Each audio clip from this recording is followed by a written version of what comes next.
Assalamualaikum warahmatullahi wabarakatuh. Perkenalkan, nama saya Cindy Septiani, perwakilan dari kelompok 12, kelas 03 SMJP 008, di mana kelompok 12 ini beranggotakan 2 orang, yaitu saya Cindy Septiani dan teman saya Fatia Ramadhani. Video ini diambil untuk memenuhi tugas mata kuliah Teori Ekonomi Makro, dan di dalam video ini juga kami akan membahas mengenai perdagangan internasional. Baik, pertama saya akan menjelaskan pengertian perdagangan internasional.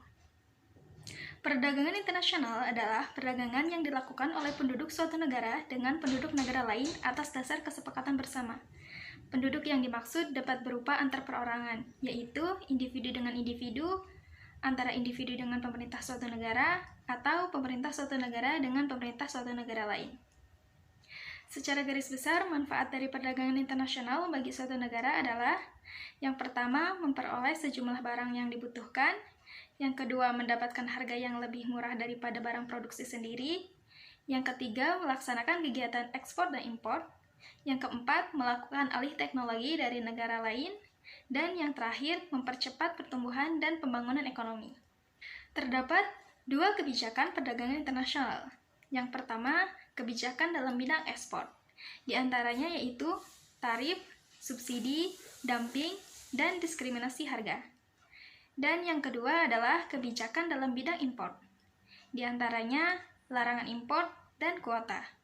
Adapun tujuan-tujuan kebijakan perdagangan internasional di antaranya yaitu meningkatkan pertumbuhan ekonomi, melindungi produksi dalam negeri, dan menyehatkan neraca pembayaran. Selanjutnya, presentasi akan dilanjutkan oleh teman saya Fatia Ramadhani. Baik, di sini saya akan melanjutkan video presentasi menjelaskan tentang perdagangan internasional. Adapun faktor pendorong perdagangan internasional, yang pertama, perbedaan sumber daya alam; kedua, perbedaan sumber daya manusia; ketiga, keuntungan dari adanya spesialisasi; keempat, selera atau diferensi produk; kelima, perbedaan teknologi; keenam, kemampuan negara memproduksi barang atau jasa; ketujuh, perbedaan biaya produksi; dan terakhir, perbedaan sosial budaya. Selain faktor pendorong perdagangan internasional juga memiliki faktor penghambat perdagangan internasional.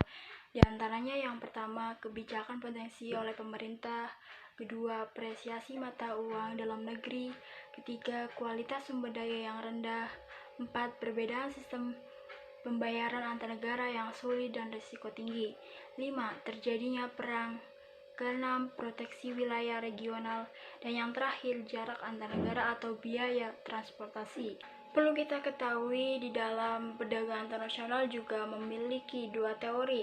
Yang pertama, teori keunggulan mutlak, dan kedua, teori keunggulan komparatif.